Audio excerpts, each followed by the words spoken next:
chao, shalom a todos. Una cordial bienvenida nuevamente desde esta La Quejilá en su presencia, ubicada en Roselle, New Jersey. Quien les habla, el pastor Walter de esta Quejilá, con un gusto nuevamente de poder traer una enseñanza en este día de Shabbat. Un Shabbat que quiere marcar precedentes en nuestra vida espiritual debido a que cada parashá marca algo diferente, pero esta tiene algo especial.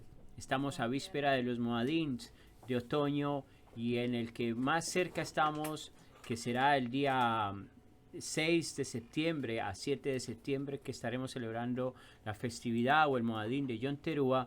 Pues esta parashá nos lleva y nos manda a ese reto a que podamos entender cuál es el deseo del Creador en cada festividad. Dicho esto, podemos entender de que el deseo del Creador es que cada uno de nosotros esté parado al frente de Él. ¿Y qué significa estar al frente del Creador? Es reconocer de que en algún área de nuestra vida hemos fallado y que solamente a través del mérito del Mesías, Yeshua HaMashiach, nosotros podemos salir adelante, podemos estar delante de su presencia. Esta parashá marca ese precedente en el cual vamos a estar de pie, vamos a estar al frente, parados delante de la presencia del Creador, para así confrontar nuestra vida y poder ser, o poder más bien llegar a ese lugar que tanto deseamos, esa era venidera, esa era mesiánica.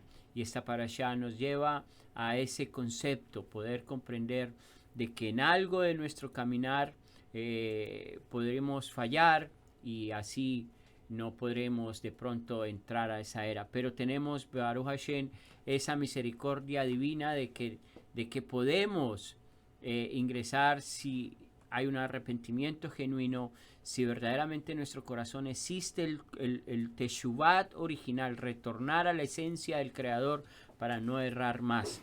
Mas sin embargo, como vivimos en este mundo, en esta carne, militamos, tendemos a errar, a fallar, pero pues Baruch Hashem, que Hashem a través de su Mesías, a través de su sacrificio, nos da esa oportunidad. Y esta es la oportunidad en la cual vayamos a comprender, a entender de que si no estamos en las manos y en los caminos del Creador, difícil será poder ingresar a esa tierra prometida. Quien les habla nuevamente el pastor Walter, y espero que esta enseñanza sea de bendición, en la cual está ubicada la parashá número 51, a vísperas de terminar ya el último libro de Moshe Rabeno, de Barim, Deuteronomio, la cual, la número 51 de los estudios anuales que estamos llevando cada Shabbat. La parashá se llama Nitzavim, como les dije, ubicada en el libro de Deuteronomio capítulo 29, versículo 10, en unas versiones está en el versículo 9, y que va a estar hasta el capítulo 30, versículos 20. Como les dije, Nitzavim significa de pie o estar al frente, porque Moshe Rabeno está trayendo un mensaje que para muchos llamado el mensaje de redención a una generación que está a vísperas de entrar a la tierra prometida. Ese mensaje de redención mismo lo trae el mismo Mashiach, y podemos ver en el contexto de que la Brit Hadashah no solamente se habló a través de Mashiach, sino que la Brit Hadashah, el renovar un pacto, fue un proceso que Hashem dio a su pueblo a través de los profetas, a través de su siervo Moshe, a través de nuestro Mesías Yeshua HaMashiach. Entonces está la Haftará de esta parashá, está ubicada en el libro de Isaías, capítulo 61, versículo 10 al 63, versículo 9, y esta Haftará es parte de la Haftará llamada la Haftará de consuelo, debido a que estamos en vísperas de cerrar el mes de Elul y de entrar en el tiempo de Shuvat a través de las Moadins de otoño, y donde se finalizará en Yom Kippur. Entonces está ubicada, como les dije, en el libro de Isaías, la Haftará, versículo 10 hasta el capítulo 63, versículo 9. Y la Brit Hadashah la podemos encontrar en el libro de Romanos, capítulo 9, versículo 30 al capítulo 10, versículo 13, y también en el libro de Hebreos, capítulo 12, versículos 14 y 15. En otras versiones está también en la Brit Hadashah el libro de Apocalipsis, capítulo 12, más o menos ubicado en el capítulo 12 al capítulo 18. Entonces, pero dicho todo esto, empecemos de lleno al estudio de la parashá, y la introducción es la siguiente. La palabra hebrea nitzavim tiene varios significados. Aquí se trata de estar firmes, de pie, esperando algo trascendental. Es estar parados para hacer algo en específico, y también significa estar parados para que una fuerza superior venga a chequearnos y validarnos. Vemos en esta parashá puntos precisos como el pacto para la posteridad, precauciones para no alejarse del Eterno, la recompensa por el arrepentimiento y también el libre albedrío. Cuando hablo de la introducción de la palabra nitzavim, especialmente en la última parte que dice, y también significa estar parados para que una fuerza superior venga a chequearnos y validarnos. Esto es muy importante reconocerlo o entenderlo, debido a que esta parashá precede a la festividad de Yom Teruah y Yom Kippur. Y es donde en el contexto de la historia vemos de que Moshe está, para muchos exégetas, está a horas de su muerte, otros está a días de su muerte, y entonces Moshe necesita poner a tanto al pueblo de Israel para que ellos no cometan cosas indebidas en esa tierra prometida. En otras palabras, Moshe está poniendo en una nueva generación, renovando un pacto para que ellos no hagan lo mismo que hicieron sus padres que fallecieron en el desierto. Y esto es muy importante porque precisamente nosotros tenemos que tomar una conciencia de algo. Si Hashem hoy estuviera al frente de nosotros y nos dijera, pónganse de pie al frente mío, ¿cuál sería? ¿Estaríamos nosotros más bien exactamente libres de culpa delante del Creador? ¿Estaríamos nosotros hoy en día diciendo, bueno, yo todo lo he hecho, todo lo he cumplido, no hay falta en mí, me puedo parar delante de mi Creador sin ningún problema? Lógicamente aquel que vaya a decir eso, lógicamente de pronto tendrá un poco de orgullo o alguna condición muy exaltada de su propio concepto de persona, porque todos en algún momento fallamos. Todos en algún momento hemos cometido un error. Todos en algún momento hemos transgredido, hemos faltado a través de las cosas que hemos visto, de lo que hemos hablado, de las cosas que pensamos, de cómo nos conducimos con el trato hacia los demás, inclusive hacia nuestros propios hijos. Todos en algún momento cometemos un error.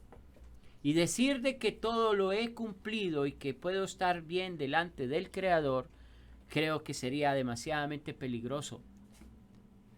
Pero si hemos fallado y el Eterno nos llama a que estemos delante de Él, ¿será que podemos estar delante de Él aún fallando?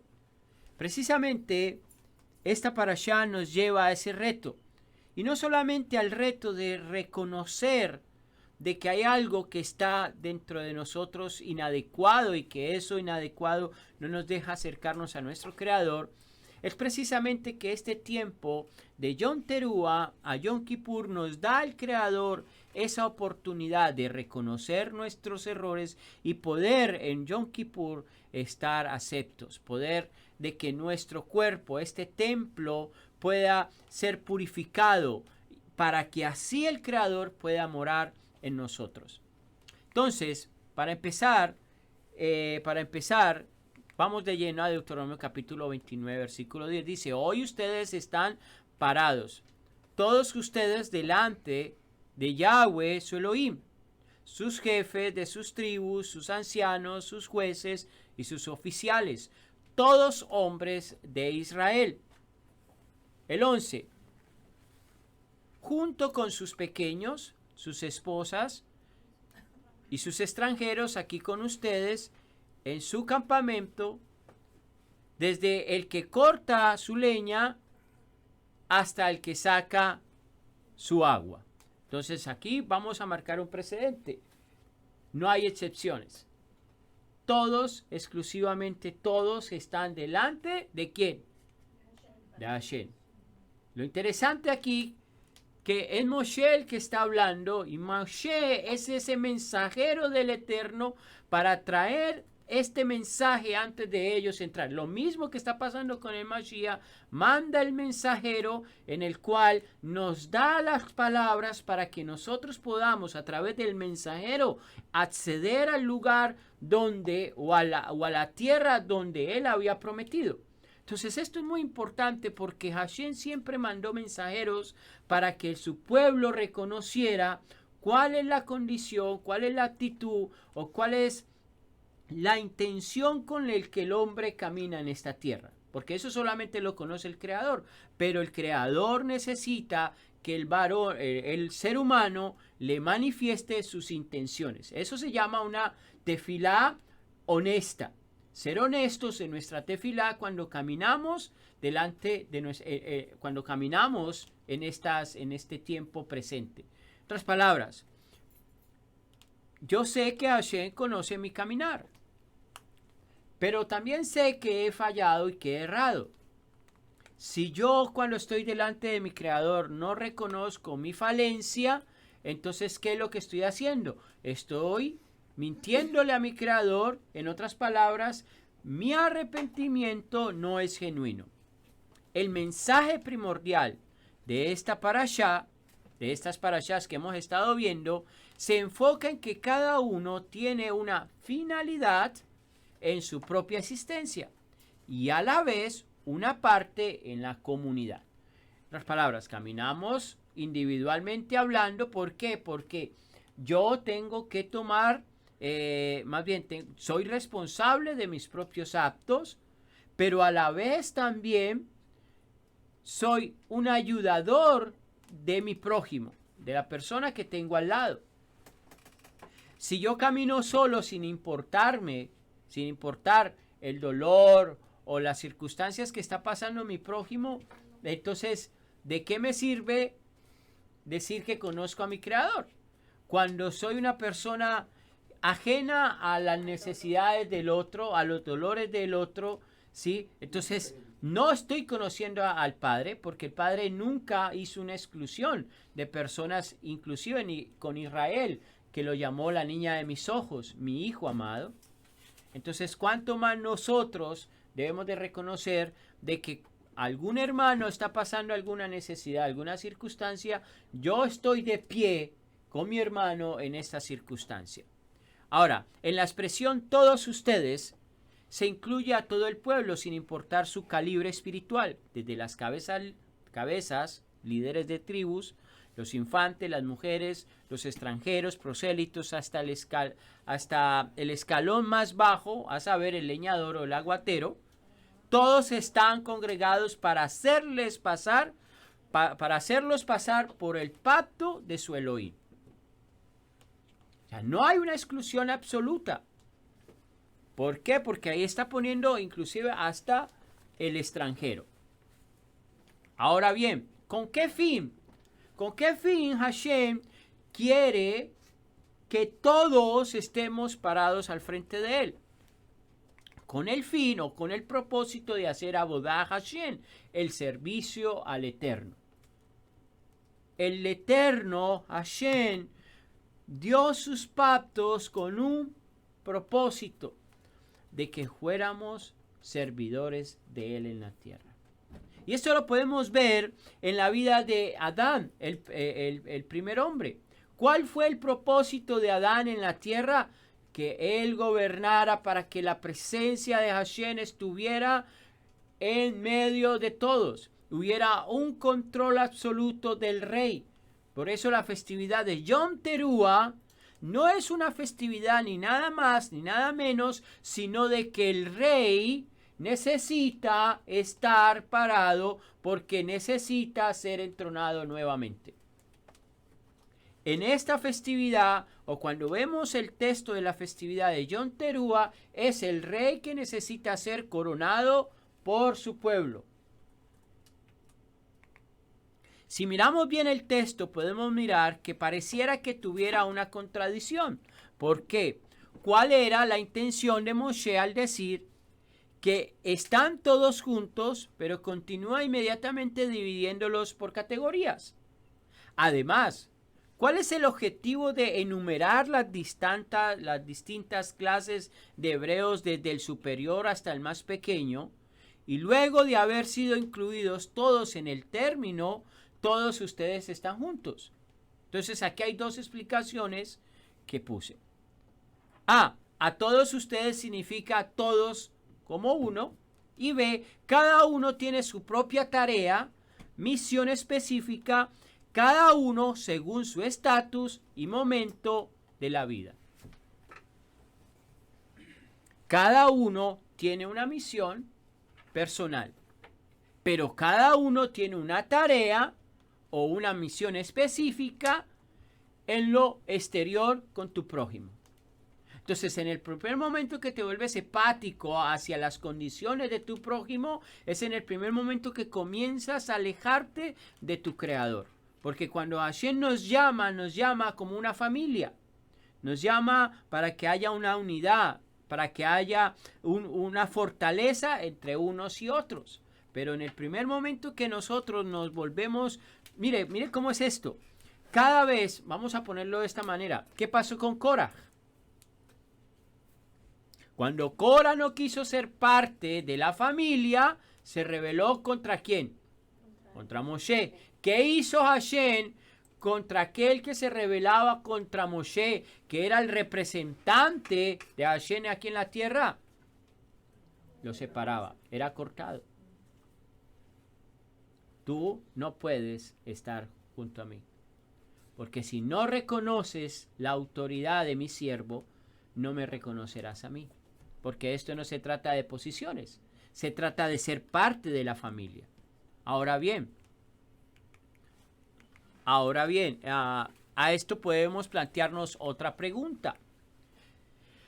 Si es tan necesaria la diversidad de personas, ¿cómo pueden estar tan unificados y funcionando por completos para volverse todos como uno solo?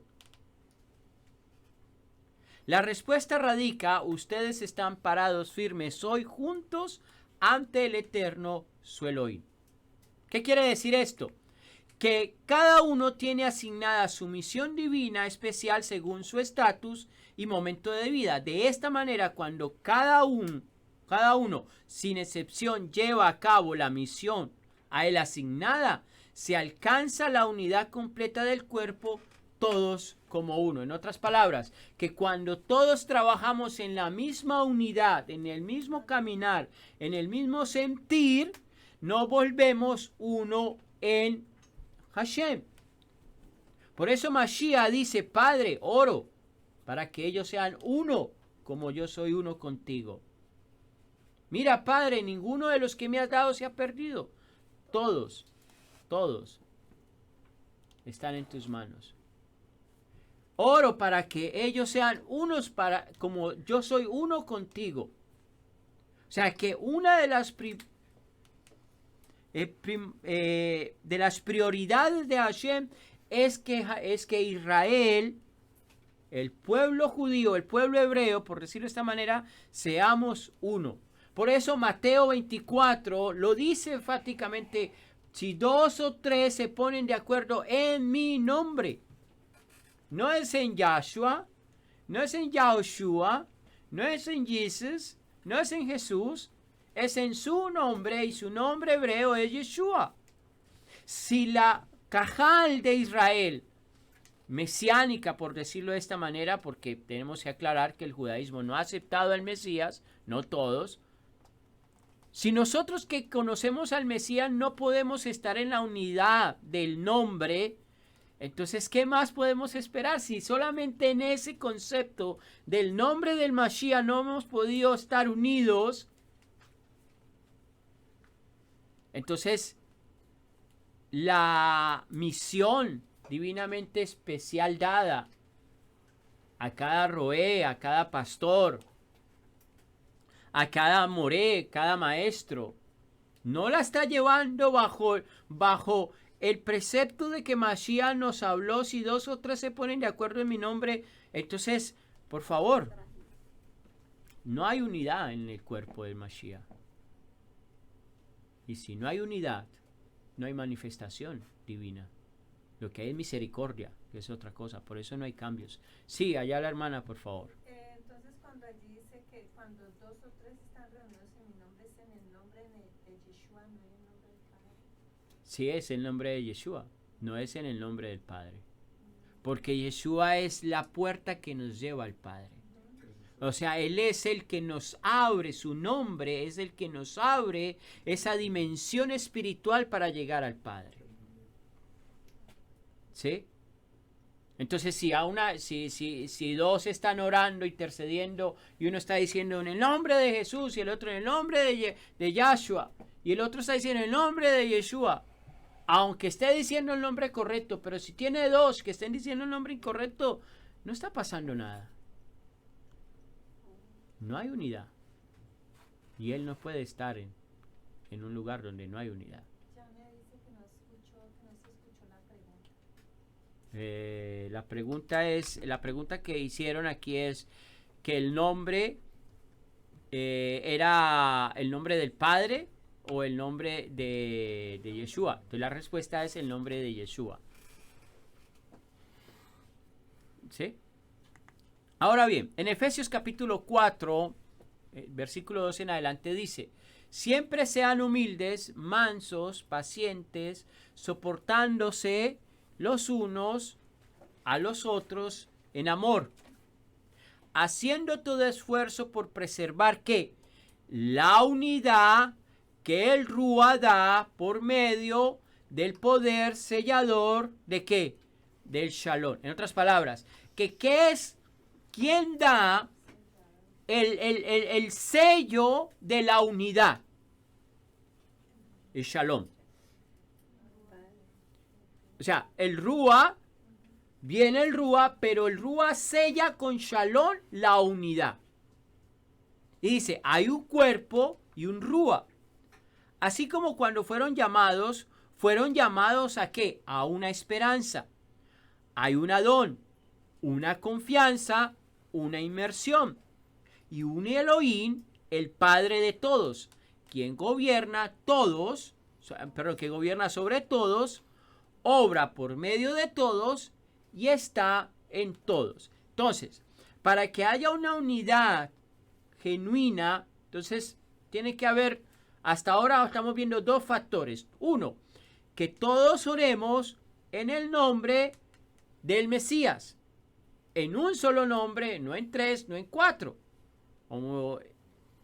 Y segundo, de que ese Rúa traiga un sello de Shalom para que cuando ya las personas involucradas llamando al Mesías, estas personas ya no haya un conflicto, no, pero como una vez me dijeron, no, pues yo lo llamo a él el Zarco y él me entiende. Una falta de respeto. O Chucho, eso es una falta de respeto.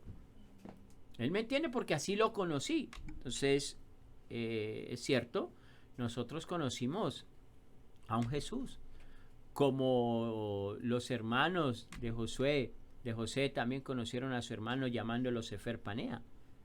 Pero cuando el hermano se rebeló, le dijo su nombre. Lo mismo pasa con nosotros. Si el Mesías verdaderamente se ha revelado a nuestros ojos, a nuestro corazón, a nuestra alma, lo vamos a llamar por su nombre. Y su nombre no es Yahshua. Eso es una mala interpretación en la cual no tiene nada que ver con el nombre de nuestro Mesías. Continuemos. Miramos que la palabra Nitzavim tiene varias derivaciones. los presentes. Esta palabra viene de la raíz nitzab, ponerse, estar de pie, estar firmes, mantenerse, enfrentarse, estar al frente de, establecer, prepararse o estar apoyado. Netziv viene de esa, deriva también la palabra Netziv, que quiere decir guarnición militar, jefe militar, estar en guardia o vigilantes. Viene también de una palabra sanuah, que quiere decir humilde, moderado o prudente. Esto se refiere que el Eterno en su Torah nos está diciendo: ustedes están hoy firmes y fieles en pie de guerra. ¿Qué era lo que Israel iba a hacer a Canaán? Tenía que ir a hacer a Canaán. Solamente ir a coger la tierra. Esto fue lo que Hashem me dio. ¿Qué tenía que hacer? Ir a poseerla, a tomar posesión a otras naciones que estaban en eso y que habían profanado la tierra. ¿Con qué fin tenía que ir a poseer Israel la tierra? Para que la tierra se volviera Kadosh, para que la presencia de Hashem pudiera morar en medio de ellos. O sea que ellos tenían una tarea: ir a purificar la tierra. ¿Cuál es la tarea de nosotros en vísperas de Yom Teruah, en víspera de Yom Kippur? Ir a poseer la tierra en los 10 días de Yom Teruah, Yom Kippur, tomar posesión de ella, purificar nuestra tierra, para que Yom Kippur, Hashem, pueda venir y morar en medio de esta tierra que se ha sido profanada por diversas circunstancias que hemos pasado. Por eso Yom Teruah es la coronación del rey. Y cuando el rey desciende, pone nuevamente las restablece. Lo que no es correcto lo saca y lo que es correcto lo deja. Eso lo vemos, por decir, en una presidencia. Cuando un presidente nuevo viene, hay leyes que las va a guardar, las va a preservar porque son adecuadas para el pueblo, pero hay otras que necesita establecer porque no está de acuerdo con esas leyes. Asimismo es el Creador. Ahora bien, en 2 de Timoteo dice lo siguiente: acepta tu porción de sufrimientos como buen soldado de Mashiach Yeshua. Ninguno que milita se enreda en los negocios de la vida, a fin de agradar a aquel que lo tomó por soldado. Dice el Midrash lo siguiente: la inclinación al mal, el Yeser Hará, establece una base que al persuadir a la persona pecar un poquito solamente, gradualmente induce a la víctima a pecados más graves, y más y cada vez más profundos. La influencia del Yeser Hará sobre la persona se asemeja al hilo de la telaraña. No sé si ustedes han tocado las telarañas, o se pareciera como que te queda como algo, ¿no? Como que es difícil, es pegajosa. Bueno, así dice el Midrash que es el Yeser Hará. Que por eso la telaraña muchas veces es difícil de verla, ¿no? Asimismo es la Yeser Hará. Entonces es como que entonces por eso tiene que venir un verdadero arrepentimiento, una verdadera limpieza. Y de Yom Teruah a Yom Kippur existe esa limpieza. Lo que dice él es cierto. Cree uno que está limpio y mentiras que tiene pedacitos. Tiene pedacitos. Está sucio. La otra vez estaba escuchando no sé si será verdad o no, pero o sea que si comenzabas a unir telarañas y hacías algo bien grueso, puede ser más fuerte que un lazo. Pues sí, yo creo. Porque es que ya la unidad. ¿Sí? Si una solita es a veces molestosa, imagínate miles de esas, se puede arrastrar un avión o un tractor. Es que al Duro. Yeser no la extingues por más que tu comportamiento trata de frenarlo. La Yeser está a la expectativa. Cuando tú te debilitas, entra a tallar, entonces ahí viene la fortaleza que tú tienes para poder rechazarla o ceder, y entonces ahí retrocedes. Exacto.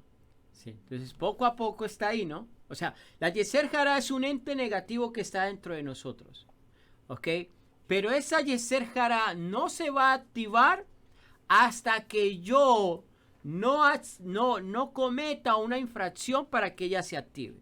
Bien sea en pensamiento o bien sea en acciones. ¿Ok? Lógicamente uno dice, bueno, es que antes de que hacerlo ya lo tienes en la cabeza, ¿no? Entonces el Yeser Hará comienza a trabajar ya desde el pensamiento. El Yeser Hará te tiene en sus manos cuando tú no estás en los caminos. Pero cuando tú estás en los caminos, el Yeser Hará sí se preocupa por hacerte caer. Cuando te tiene en sus manos, el Yeser Hará ya no se preocupa por ti porque tú estás en poder del Yeser Hará. Pero Correcto. cuando tú estás en los caminos, está la expectativa para que tú cedas un momento y ahí es entonces donde puede entrar a tallar. Correcto. Entonces, la palabra aten, entonces definamos ahora la palabra aten. La palabra aten, ustedes, contiene las mismas letras de la palabra emet, verdad. Esto quiere decir que la Torá nos da estabilidad espiritual para salir bien librados durante la sentencia de Yom Hadin o el día de juicio, que son de Yom Teruah a Yom Kippur. El juicio incluye dos aspectos. El primero, de manera general, abarca a todas las personas del mundo, y el segundo, de manera individual, uno por uno.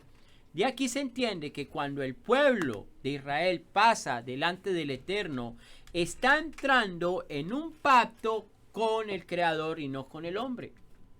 Por eso nosotros, yo digo que yo siempre he dicho, después de que comencé este camino hace 8 años atrás y comencé a estudiar y a enseñar, el concepto de la evangelización o cómo se evangeliza es hay que hacerlo con mucha delicadeza, porque hay un concepto de que, bueno, yo pido perdón, me arrepiento, ya Jesús hizo todo lo demás y ya la obra está hecha. No, no es así. Porque cuando tú entras en un pacto, entras y estás estableciendo un gobierno espiritual sobre tu vida. Y que si no cumples ese pacto, ese gobierno espiritual, ese rey que quiere convertirse en tu rey y que tú serás tu vasallo, que tú serás el súbdito y que tienes que obedecerlo, entonces si no obedeces a ese rey, entonces ese rey tiene derecho sobre ti, y si tú no guardaste el pacto, el convenio con ese rey tiene el derecho de mandarte fuera. De mandarte, no perteneces a este lugar. Y esto está muy bien representado en las palabras de Mashiach, cuando Mashiach da en una de sus parábolas algo muy fuerte que nosotros muchas veces no miramos. Cuando Mashiach le da la parábola del dueño que le da 5 talentos a uno, 5 monedas a uno, le da 3 monedas al otro y al otro le da una moneda. El que le dio 5, le da 5, le dice: siervo fiel, sí has trabajado, todo lo demás, ahora te daré una doble porción. Tienes un privilegio. Al que le trajo menos, a ese le dice: bueno, conforme tú lo que me has traído, estoy parafraseando, lo que tú me has traído, si me quieren búsquemela para que la podamos leer. El que le trajo menos le dice: ok, muy bien, bueno, te daré el doble de lo que tú tienes, un premio. Pero al que le dijo: Señor, tuve miedo y tuve miedo de que se me perdiera o me lo robaran, y lo escondí en la tierra, pero aquí te lo doy. ¿Cuál es la respuesta del Mashiach? Siervo malo. Porque pudiste llevarlo a los banqueros y traerme lo que es ¿cómo se llama? Los intereses, y así hubiera ganado. Ahora, siervo malo, te mando al fuego. Entonces, no sé si ustedes se han puesto a detallar la parábola, porque la parábola nos habla, tiene una representación de Yom Teruah a Yom Kippur. ¿Me la puede decir? ¿Yo la leo? Sí, Mateo 20. Más cerca. Yo lo leo. Mateo 25. Vamos a leerla. Mateo 25, dice así. Porque será como un hombre que sale, Mateo 25, 14. Porque será como un hombre que sale de su casa por un tiempo y confió sus posesiones a sus sirvientes. A uno le dio 5 talentos, a otro 2 talentos y a otro 1 talento, a cada uno de acuerdo con sus habilidades. El que recibió 5 talentos, enseguida salió, los invirtió y ganó otros 5. Similarmente, al que le dio 2, ganó otros 2. Pero al que le dio 1 talento, salió y cavó un hoyo en la tierra y escondió el dinero de su amo. Pasado mucho tiempo, el amo de esos sirvientes regresó para ajustar cuentas con ellos. Se presentó el que había recibido 5 talentos y trajo otros 5. Y dijo, Adón, tú me diste 5 talentos, aquí tienes, he ganado 5 más. Su amo le dijo, excelente, tú eres un sirviente bueno y confiable. Has sido fiel con una cantidad pequeña, así que te pondré a cargo de una cantidad grande. Ven y únete al gozo de tu amo. Mira lo que le está diciendo a quién. Al que le dio 5 talentos, a ese le dio derecho de estar cerca al amo. Ese amo representa al rey. También el que había recibido 2 se presentó y dijo, Adón, tú me diste 2 talentos. Aquí tienes. Yo gané 2 más. Su amo le dijo, excelente, tú eres un sirviente bueno y confiable. Has sido fiel con una cantidad pequeña, así que te pondré a cargo de una cantidad grande. Ve y únete al gozo de tu amo. Entonces a ese que le dio el derecho de tener de estar en medio de una cantidad grande, o sea, de otros que también han hecho el mismo trabajo, pero no hicieron el mismo trabajo del primero. ¿Ok? Y dice, ahora el que había recibido 1 talento se presentó y dijo, yo sabía que tú eres un hombre duro, que cosechas, el 24, ahora el que había recibido 1 talento se presentó y dijo, yo sabía que tú eres un hombre duro, que cosechas donde no plantaste y recoges donde no sembraste. El amo le contestó, tú siervo malvado y perezoso, así que tú sabías, ¿no es así? Que yo cosecho donde no he plantado y que recojo donde no he sembrado semillas. Entonces debiste haber depositado mi dinero con los banqueros para que cuando regresara, por lo menos hubiera recibido los intereses con mi capital. Quítenle el talento y se lo dan al que tiene, ¿qué? 10. O sea que al que había ganado los 5 extra de lo que se le había dado, a ese se le dio del que no hizo su trabajo. Porque todos los que tienen algo, se le dará más para el que tenga más que suficiente. Pero al que no tiene nada, aún lo que no tiene se le quitará. En cuanto a este sirviente inservible, échenlo en las tinieblas afuera, donde la gente llorará y crujirá los dientes. ¿Cuál es la parábola aquí? En tiempos de Yom Teruah, Yom Kippur, nosotros nos vamos a presentar delante de ese rey. Ese rey va a pedir talentos. Va a pedir cuentas, correcto. ¿Qué cuentas le daremos al Creador? ¿Seremos como ese siervo bueno que se le dio 5 y le trajo 5 extras y por el trabajo arduo que dio fue galardonado de poder estar al lado de su amo? O muy posiblemente podemos estar en el de la mitad, en el de los 2, que hizo un esfuerzo, pero que le dio la oportunidad para trabajar nuevamente en el transcurso de volver a pedirle cuentas para que él pueda estar en el lugar que Hashem quiere que él esté. ¿O seremos como aquel que se le dio algo y lo guardó por temor, por los ladrones o porque el amo era muy fuerte y el castigo fue demasiado porque no quiso hacer lo que Hashem le dio para que hiciera? Por perezoso. Mire, si nosotros lo vemos en el concepto de trabajo, hasta ahí llega. Pero si lo vemos esta parábola en el concepto de que el rey, vamos a estar de pie un día delante de nuestro rey y nos pedirá cuenta de todo lo que nos dio, y que en su infinita misericordia en el transcurso de los 10 días de arrepentimiento, de hacer mi trabajo y reconocer que he fallado, que he hecho algo malo, que por temor a que la gente me dijera, que por temor a obrar como debe de convenir, por temor a decirle a las personas, ¿sabes qué? Esto no es de acuerdo, esto no está de acuerdo a mi convicción, sino que me dejé llevar por temor y hacer las cosas que otros decían. Entonces Hashem dará una recompensa a aquel que por temor hizo algo indebido. Sabiendo hacer lo bueno, hizo lo malo. ¿Qué dice? Serás echado al fuego. Entonces nos da esa oportunidad el Creador para poder nosotros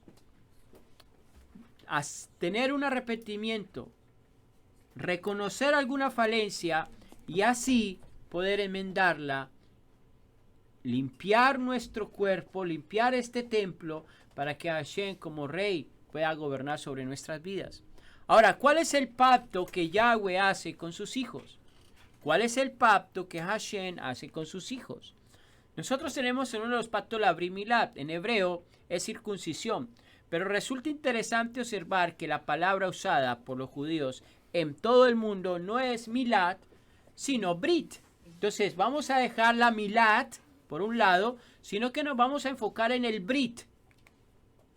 Brit significa convenio, pacto. Es entonces el convenio por medio del cual el Eterno acepta ser nuestro Elohim y nosotros somos destinados a cumplir su Torah.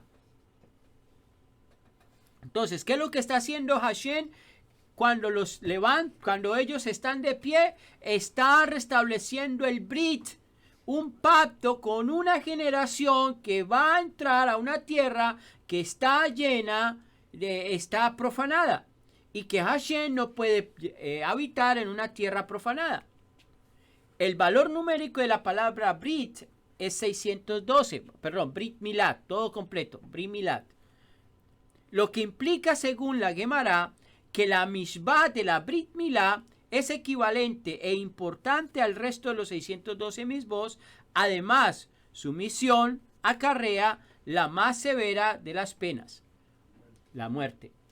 O sea que por eso cuando hemos leído las parashás, cuando Moshe no le ha hecho la Brit Milá a sus hijos y Hashem lo va a aniquilar, viene Séfora y circuncida a sus hijos. ¿Por qué? Porque es un pacto. ¿Ah? A su hijo, perdón. Es un pacto, es un convenio. Yo estoy poniendo aquí el énfasis en la palabra Brit, pacto.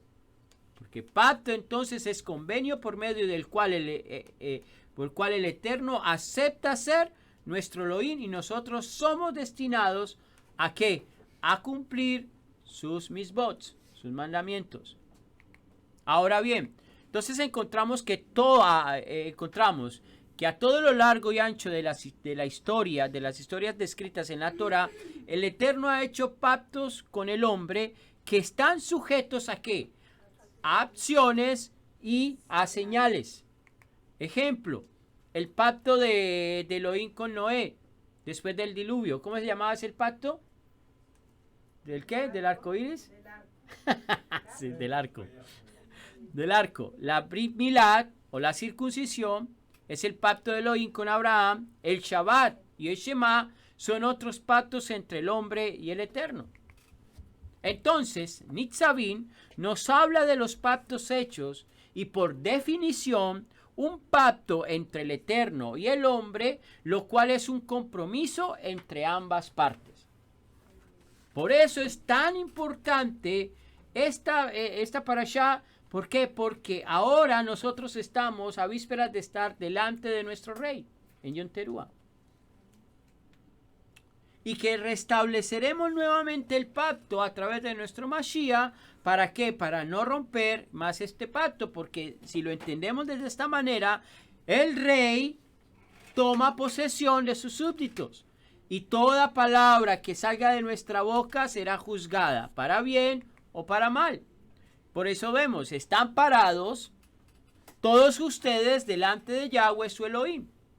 No está diciendo Moshe, están parados delante de mí. Están parados delante de Yahweh su Elohim.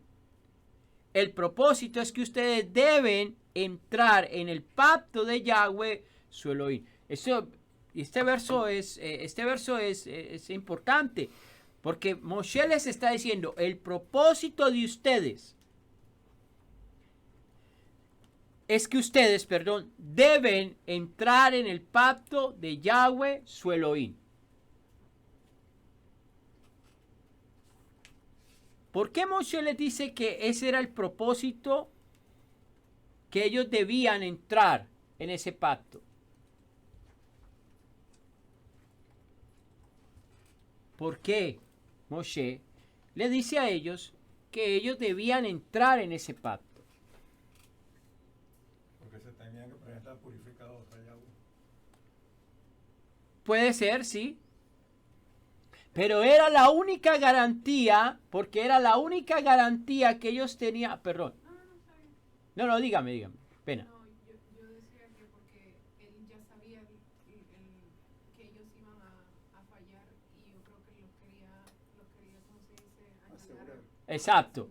Era la única garantía, correcto, Esther. Era la única garantía que ellos tenían de poder ganar las batallas en la tierra que tenían que poseer. Si ellos no entraban en ese pacto, no tenían garantías alguna de poder poseer la tierra. ¿Por qué? Porque es Yahweh el que hace que gane la batalla al ser humano. Exactamente. Y lo mismo pasa con nosotros. Si yo no entro en el pacto renovado con Mashiach, no me asegura nada la era prometida. Estamos entrando en el pacto. Exactamente. Y esto es lo importante de esta parashá y lo importante que es precedente a Yom Teruah. Ahora, el concepto de estar parados o firmes quiere decir negarse a sí mismo. O sea que cuando estamos delante del Creador nos negamos a nosotros mismos para que Hashem sea mi rey absoluto sobre mí, que Él tenga gobierno sobre mí, tenga poder sobre mí, sobre mis pensamientos, sobre mis acciones, sobre las palabras que yo hablo.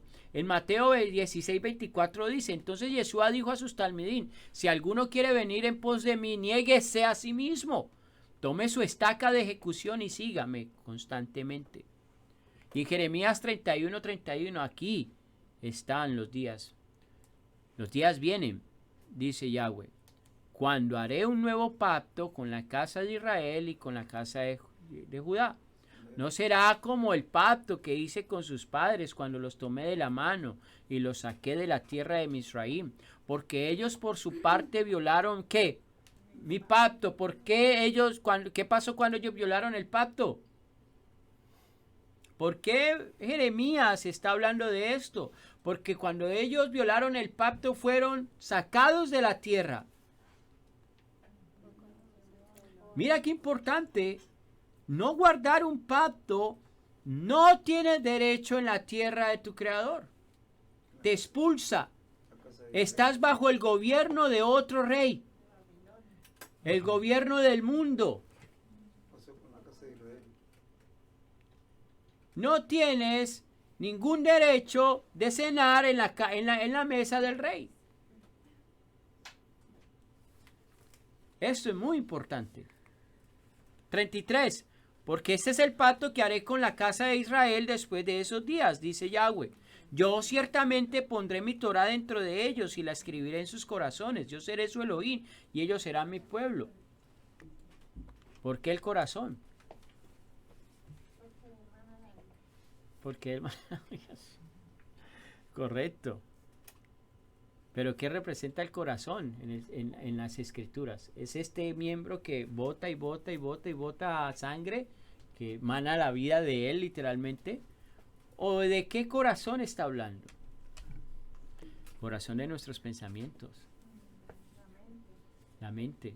Porque si mi mente, mi corazón, esta mente, este corazón no está constantemente meditando en mi rey, en yo guardar el pacto con mi rey, en yo obedecer a mi rey que me dio mandatos para que mi rey sea exaltado y glorificado por mis obras y puedan los que me ven glorificar al rey. Entonces, si yo guardo eso, estoy delante de mi rey. Sí, señor. Jeremías habla de escribiré la Torah en la mente y en los corazones. Pero ¿por qué dice el corazón? Porque el corazón te mueve, tiene una asociación con la mente. ¿Qué hace? ¿Cuál es la función del corazón? Hablando de lo natural. No, en lo natural de nuestro cuerpo. La tira. Exactamente. ¿Para qué? ¿A dónde? No, A todos los miembros Órganos. del cuerpo. Al cerebro. porque nosotros en cierta manera somos ese corazón. Que yo, si tengo la Torah en mi mente como corazón, voy a bombearle vida a otros. Sí, como decía Pablo, ¿cómo era que hablaba de los miembros? Que no los demos a... Que la oreja... No, entonces decía es que otro.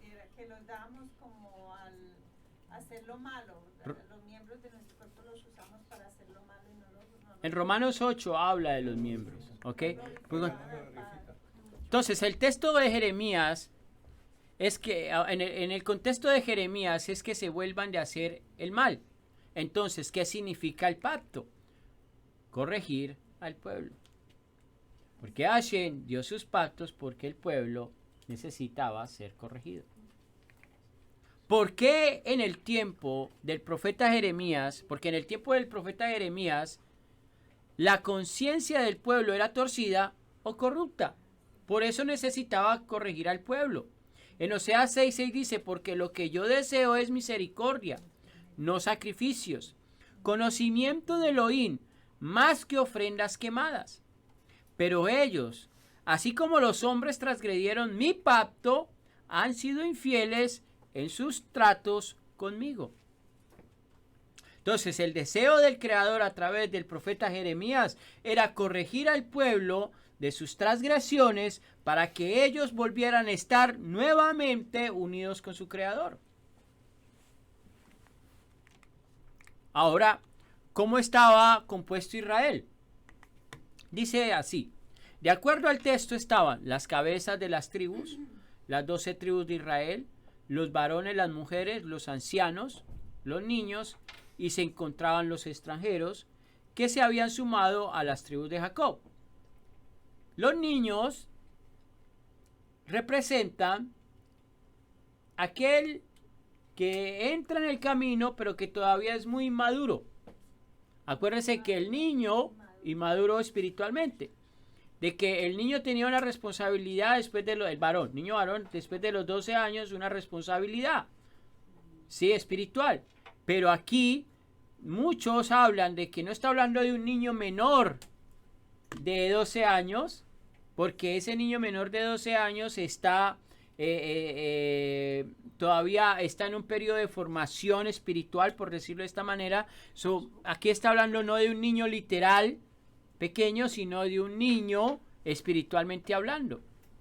O sea, que a ese espiritualmente hablando niño también tiene una responsabilidad. Porque aunque sea espiritualmente niño, reconoce que es un pacto delante de su Elohim.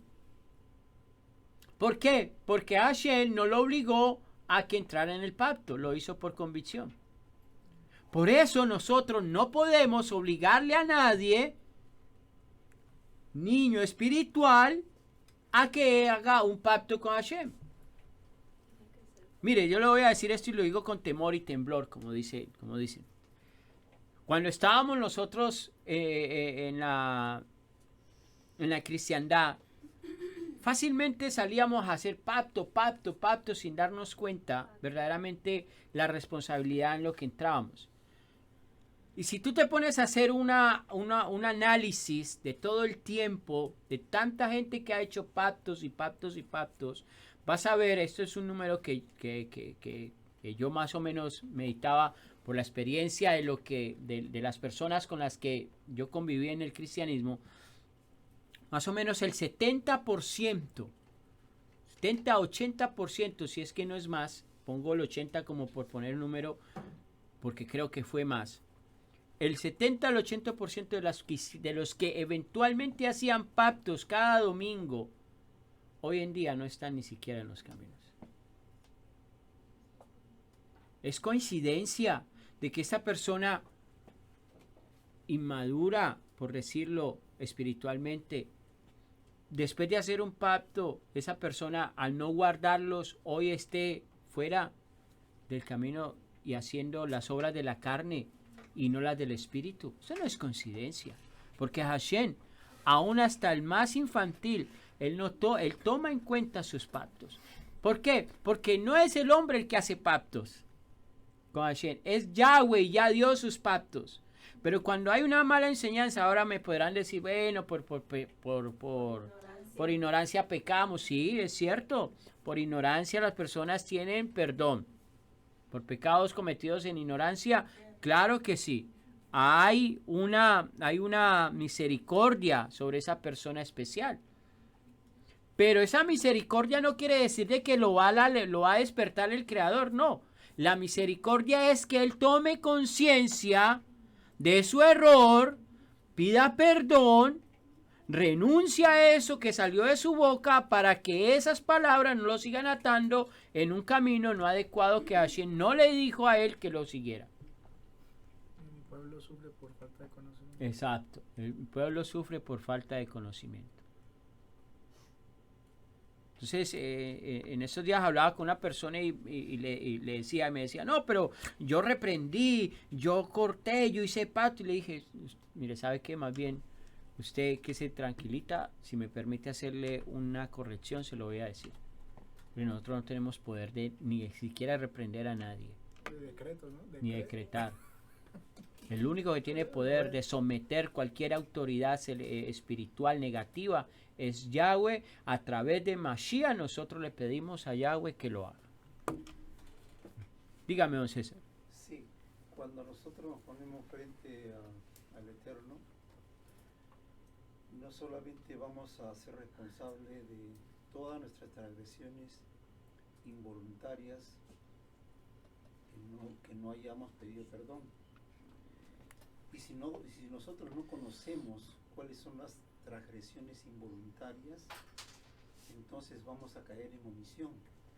Por eso es muy importante el estudio de la Torah, para que tú conozcas cuáles son tus transgresiones involuntarias y de ese modo sepas a conciencia qué cosa es lo que merece o no merece perdón, y si no lo has hecho, pues pedirlo en la oportunidad que sea. Correcto, sí señor.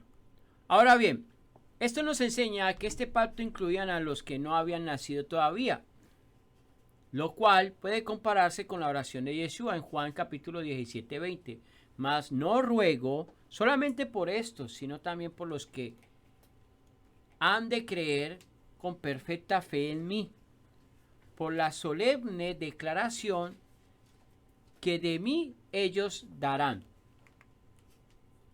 para que todos sean una que, volvemos otra vez, una unidad como tú, Padre en mí y yo en ti, que también ellos sean una unidad perfecta con nosotros, para que esta edad presente crea que tú me enviaste. Ahora, en Deuteronomio 29, capítulo 22 en adelante, dice lo siguiente, para ir conectando la idea, para que sigamos conectando la idea. Cuando la próxima generación, ¿sí? ¿Qué está diciendo Yeshua? Está diciendo en el versículo 21, para que todos sean una unidad, pero ¿quiénes? ¿Los que estaban con Mashiach ahí o los que todavía no estaban con Mashiach ahí? Los que todavía no estaban ahí con Mashiach. ¿Ok? Deuteronomio. Cuando la próxima generación y tus hijos que crecerán después de ti y el extranjero que viene de una tierra distante vean las plagas de esa tierra y las enfermedades con las cuales Yahweh la ha enfermado, y toda la tierra se haya convertido en azufre ardiente y sal, que no está siendo sembrado o llevando cultivos, ni aún produciendo hierba, con la destrucción de Sedón, Aram, de Amorrá, de Admá y Seboín, cuales Yahweh derribó en su ira furiosa. Entonces todas las naciones preguntarán, ¿por qué Yahweh hizo esto a esta tierra? ¿Cuál es el significado de tal frenesí, ira furiosa? ¿Cuál era el significado de ese frenesí y esa ira furiosa? ¿Quién me puede decir algo?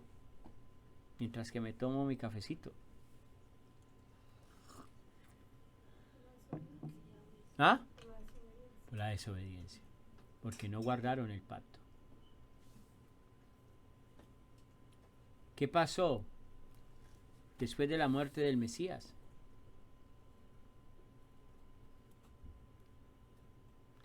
Qué silencio. ¿Qué pasó? 70 años después, exilio. El exilio. Porque no guardaron el pacto con su Elohim.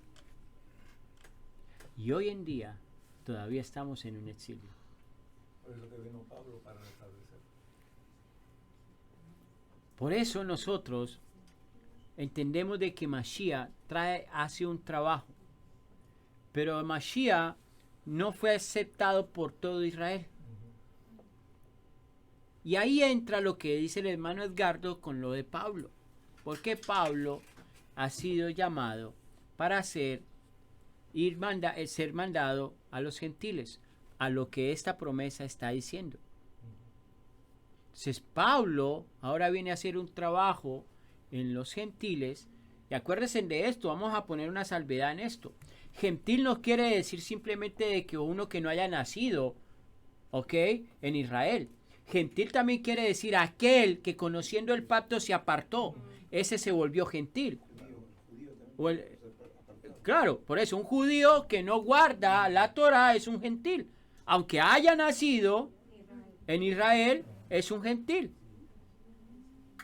Por eso Pablo, cuando iba y enseñaba a las sinagogas y habían gentiles, prosélitos y judíos.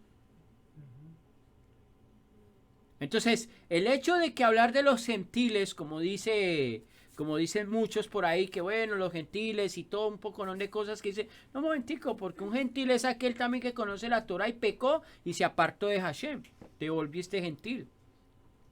Es paralelo como sinónimo de impío. Exactamente. Por ejemplo, en los tiempos de Yeshua, pues tiempos después también, cuando se hablaba en las sinagogas de los judíos de la puerta, usualmente los que estaban apenas entrando, los prosélitos, bueno, sí, también. Sí, los prosélitos, sí.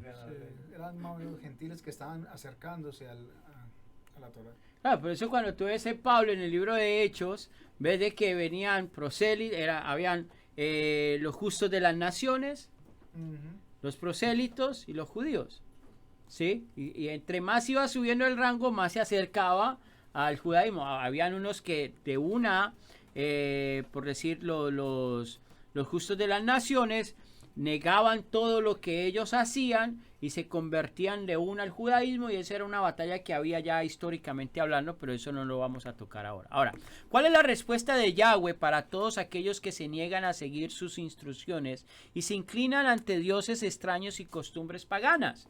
En Mateo capítulo 7 nos da una respuesta diciendo lo siguiente: no todos los que me dicen mi amo, entrarán en el reino de Yahweh, sino solo aquellos que hacen la voluntad de mi Padre que está en el cielo.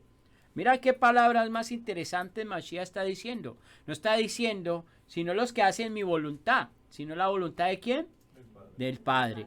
En aquel día muchos me dirán, mi amo, ¿no profetizamos en tu nombre? ¿No echamos demonios en tu nombre? ¿No hicimos muchos milagros en tu nombre? Entonces les diré en su propia cara, nunca los conocí, apártense de mí, transgresores de la Torá. Hashem, por misericordia, puede usar un vaso que aunque esté un vaso que esté sucio, lo puede usar con el propósito de atraer a otro, pero no quiere decir de que ese vaso va a estar acepto en el lugar donde Yahweh mora. Ahora, ¿por cuál razón Yahweh los desterró? ¿Cuál fue la razón por la cual Yahweh los desterró? ¿Cuál era el pacto? En Éxodo 6:7 dice, yo los tomaré como mi pueblo y yo seré su Elohim. Entonces, ustedes conocerán que yo soy Yahweh quien los liberó de la tiranía de Egipto. Yo los traeré a la tierra que yo juré dar a Abraham, Isaac y Jacob. Yo se las daré como su herencia. Yo soy Yahweh. Entonces, ¿cuál era el pacto? ¿La tierra o ser quién? Un pueblo de Elohim. Las dos cosas. Yo los tomaré como mi pueblo, yo seré su Elohim, y en ese pacto de ser pueblo te llevaré a una tierra que fluye leche y miel. Entonces el pacto es que seamos pueblo, hijos de Elohim. Mira qué interesante. Que como las dos cosas están unidas, al yo romper un pacto, dejo ser hijo. Estoy, no, ¿cómo se dice cuando la consecuencia de transgredir el pacto? Estoy siendo rechazado. O sea, ya Hashem me rechaza y no tengo parte, no tengo herencia, por decirlo de esta manera. ¿Ok? ¿Por qué? Porque el sello, la firma de para recibir la herencia es ¿cuál? Yo estar incluido más bien en el pacto, ser parte de ese pacto. Y de la manera en la cual yo no soy parte de ese pacto es a través de la transgresión. Deuteronomio 29:29. Las cosas que están escondidas pertenecen a Yahweh, nuestro Elohim, pero las cosas que han sido reveladas no pertenecen a nosotros y a nuestros hijos para siempre, para que podamos observar todas las palabras de esta Torah. O sea, que esta nueva generación habían cosas que están siendo reservadas a la generación que iba a entrar a Eretz Israel, ¿no? A Canaán. Habían cosas que estaban siendo reservadas. Pero habían otras que estaban siendo reveladas. ¿Qué se reveló? ¿Qué se reveló? No quería que se me fuera esto, pero bueno, se fue toda. La Torá fue revelada. Pero ¿qué fue lo que no se reveló? El Mesías dijo en Mateo 24 lo siguiente. Cuando estaba sentado en el monte de los olivos, los discípulos vinieron a él privadamente y le preguntaron, dinos, ¿cuándo pasarán estas cosas? ¿Y cuál será la señal de tu venida y del fin del Olam Haseb, de esta era presente? Pero ¿cuándo vendrá ese día y hora? Nadie sabe, le está respondiendo Mashiach, nadie sabe, ni los ángeles del cielo, ni el Hijo, solamente el Padre. Porque la venida del Hijo del Hombre será como en los días de Noa. En aquellos tiempos, antes del diluvio, la gente seguía comiendo y bebiendo, tomando esposas y dándose como esposas, hasta el día que Noa entró en la tierra. En el arca. 41. Estarán dos mujeres moliendo harina en el molino, una será tomada y otra será dejada atrás. Así que manténganse ¿a qué? Alerta, porque ustedes no saben qué día su Adón vendrá. Por eso, Yom Teruah está ligado y cuando estudiemos la festividad vamos a entender un poquito más esto. Porque en el sonido de Yom Teruah había un sonido que le seguía que se llamaba tequía. Que se llama tequía. Ese sonido tequía tiene un simbolismo de un sonido que nadie sabe de dónde viene. Es un sonido que es como que si saliera de adentro, pero que no te das cuenta. Es como por decir, yo creo que aquí muchos han visto cuando otro ronca, ¿no? ¿Se debe decir? El que está dormido no se da cuenta de ese sonido. Es un sonido más o menos en ese aspecto. Que la persona que está dormida no se da cuenta qué es lo que los sonidos que hay alrededor de ella. Bueno, cuando habla de Teruah habla de una convocación, pero cuando habla de tequía es una alerta en un momento que tú no te lo esperas. La palabra alerta es shakat en hebreo, estar de vigilia, cuidado, desvelar, velar o vigilar. Por tanto, Mateo 24, 44 en adelante dice, por lo tanto ustedes también tienen que estar siempre listos.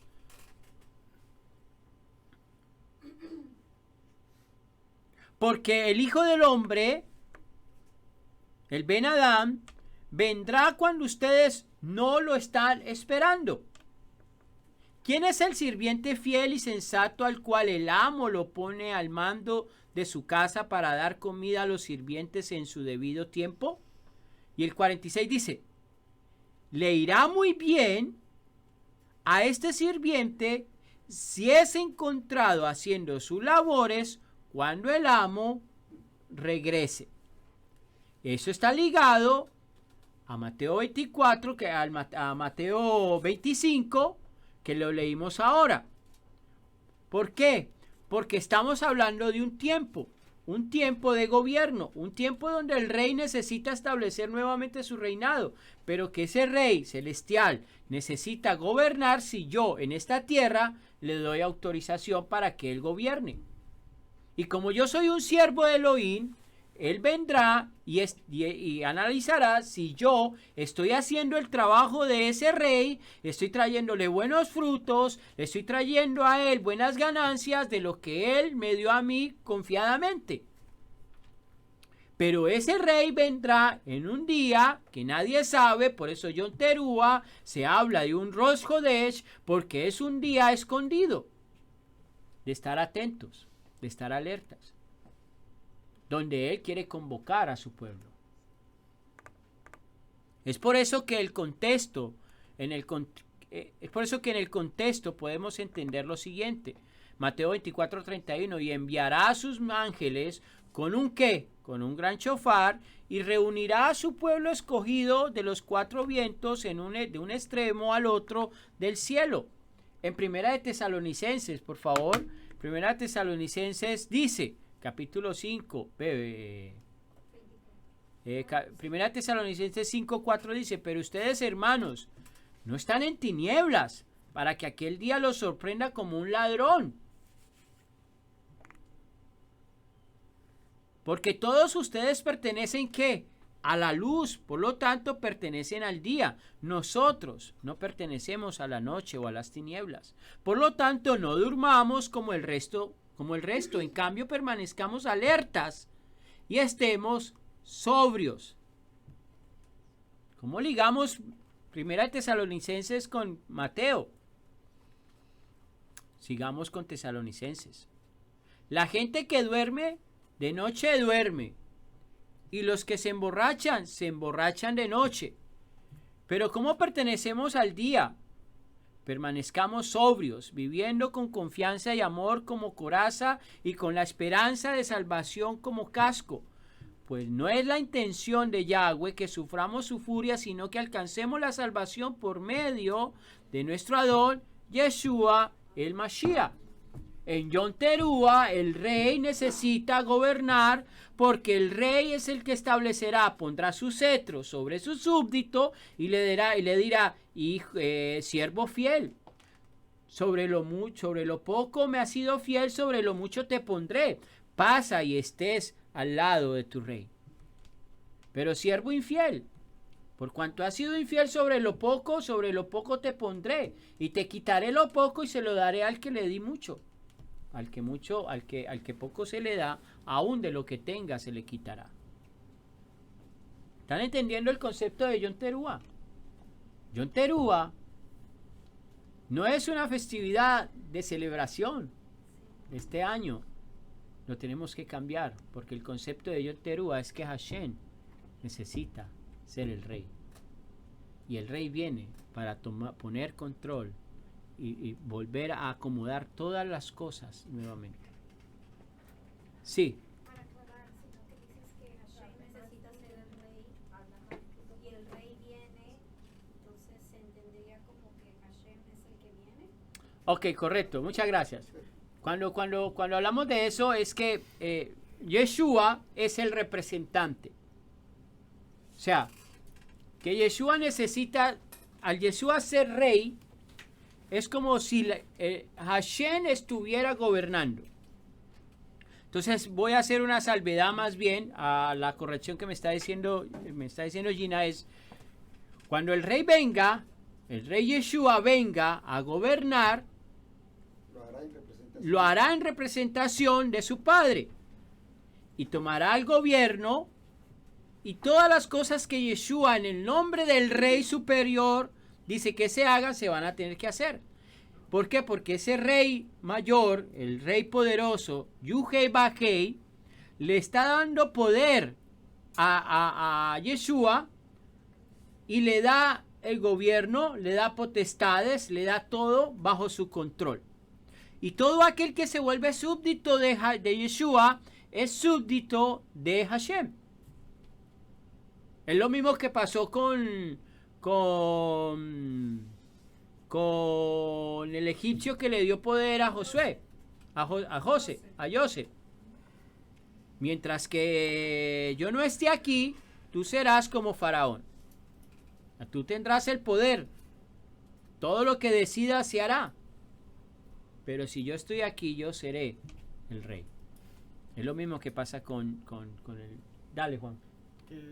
Claro, Hashem está respetando lo que pidieron nuestros antepasados en cuestión de que querían un rey, ¿no? Porque Hashem dijo, yo seré su Elohim y usted será mi pueblo. Correcto. Pero ellos después pidieron rey. Y de acuerdo a eso me imagino que está manteniendo la palabra de que sí les iba a dar un rey. Exacto. Porque es el pueblo el que pone. Hashem quiso gobernar sobre nosotros. Hashem quiso siempre establecer su poder, su reinado, su misericordia, su amor sobre nosotros. O sea, que no hubiera intermediarios. Por eso esto es muy importante, porque cuando Hashem le da el gobierno a Mashiach, Mashiach tiene que venir a hacer una tarea específica. ¿Cuál es la tarea de Mashiach específica en la tierra? Establecer el reino de Hashem en la tierra. Por 1000 años se estableció el reino de Hashem en la tierra. Padre, te entrego el reino. En Corintios. O en otras palabras, que todo aquel que dice caminar en la Torah conforme a sus propios conceptos y no guardando el precepto como lo debe de guardar, no está bajo el mandato de su rey.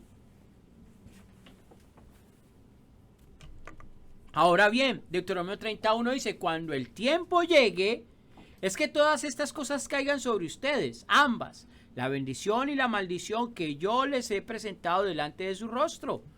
Y ustedes estén allí entre las naciones, cuales Yahweh su Elohim lo ha dispersado, entonces al fin ustedes empezarán a pensar lo que les ha sucedido.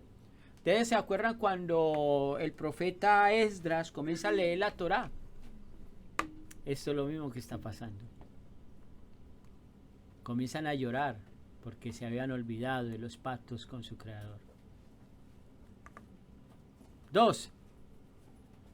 Y regresarán a Yahweh su Elohim y prestarán atención a lo que él ha dicho, que será exactamente lo que les estoy ordenando hacer hoy. La palabra hoy es ¿qué? Presente. ¿Un presente qué? Constante. Constante. a ustedes y a sus hijos con todo su corazón y todo su ser. Ahora bien, ¿cuál era la intención de todo esto? Que según todo el sistema levítico era para limpiar las conciencias de los hombres, según el libro de Hebreos capítulo 8. ¿Por qué? Porque la conciencia no se limpia con pensamientos positivos. Aquel que diga voy a limpiar mi conciencia con pensamientos positivos está errando. O con buena condición. O la nueva era, la nueva era se ha vuelto una religión, ¿no? O es, no Buenas sé. intenciones. Deuteronomio 38 dice, prestarás atención a lo que Yahweh dice y obedecerás todos sus mis voz, cuales te estoy dando hoy. Y esto es solo a través del Ruá y la Torah. Ahora bien, Deuteronomio capítulo 29 dice, Behayá Beshon, el dibre halá hatzot. ¿Qué quiere decir la palabra? Cuando han escuchado las condiciones de este compromiso. Lo que está diciendo ahí literal. ¿Qué significa la palabra halá? No el halal, ¿no? Halá. Pliego de consecuencias de no estar en el juramento. Y cuando han escuchado las condiciones de este compromiso, de este pacto, lo que está diciendo, el pliego de consecuencias de no estar en este juramento. Su significado es que si la persona equivocada en su proceder se obstina en justificarse, no reconociendo sus errores, y peor aún, si se sostiene en esa misma postura, persistirá en sus errores. ¿Entendieron esa parte? ¿Sí? Ahora bien, Deuteronomio 30:10 dice, sin embargo, todo esto sucederá si solo prestas atención a lo que Yahweh, tu Elohim, dice, para que obedezcas sus mismos y regulaciones que están escritas en este libro de la Torá, si te vuelves a Yahweh tu Elohim con todo tu corazón y todo tu ser. Porque esta misma que yo te estoy dando hoy no es muy dura para ti, no está fuera de tu alcance. Estos textos hablan del mandamiento de Teshuvat, la vuelta, el arrepentimiento. El apóstol Pablo nos muestra una aplicación mesiánica a este texto desde el nivel Drash, mostrando el mandamiento. En Romanos capítulo 10 dice lo siguiente: además, la justificación basada en la confianza dice, no digas en tu corazón, ¿quién ascenderá al cielo? Esto es para hacer bajar a Mashiach. ¿Quién descenderá al Sheol? Esto es para levantar al Mashiach a los muertos. Más que dice la palabra, la palabra está cerca de ti, en tu boca, en tu corazón. Esto es la palabra acerca de la confianza que nosotros proclamamos a saber. Que si confesaras públicamente con tu boca que Yeshua es el amo y confiaras en tu corazón que Yahweh le levantó de los muertos, serás salvo. Porque con el corazón uno permanece creyendo y entonces continúa hacia la justificación, mientras que con la boca uno permanece dando testimonio público y continúa hacia la salvación. No sé si vieron estos versos ahora más detalladamente. Fe y obras. Ahora, entonces, ¿de qué nos libra el Mashiach? ¿De qué nos libra el Mashiach? Del pliego de consecuencias de no estar en ese juramento. Porque el Padre dijo, la palabra dice, el Padre no quiere que ninguno de sus hijos perezca. En otras palabras, de las consecuencias de no estar dentro del testimonio o las promesas del Eterno. O más bien, de no guardar el testimonio y lo que le prometemos al Creador. Hechos 13 y 38. Por lo tanto, hermanos, que sea conocida entre ustedes que por medio de este hombre es proclamado el perdón de los pecados. Esto es, Yahweh libera de culpa a todos los que ponen su confianza en este hombre. ¿En quién? ¿En cuál hombre está diciendo? En Yeshua. Aún referente a todas las cosas de las cuales no pudieron ser liberados por la Torá de Moshe. Ahí habla de los pecados de muerte. Ahí habla de los pecados de muerte, pero Entonces aquí hay algo aquí hay algo muy, muy delicado de llevar, ¿ok? Porque una persona que quiera justificar de pronto algo, puede decir, bueno, dice el 39, esto de Yahweh libera de la culpa de todos los que ponen su confianza en este hombre, aún referente a todas las cosas que de las cuales no pudieron ser liberados por la Torá de Moshe. Entonces la Torá de Moshe no me sirve. No. No, espere, un momentico. No me ataque. No, estoy diciendo una persona que, no yo, eso lo digo yo, no otro, no. Que una persona puede decir, no, pero ya no sirve, porque no pudieron ser liberados por la Torá de Moshe. Entonces, ¿de qué me sirve guardar la Torá? ¿Se lo decir? ¿Qué le podría decir yo a una persona que sale con esa palabra, con lo que les estoy diciendo? Con esa pregunta. Ahorita sí, don César, dígame.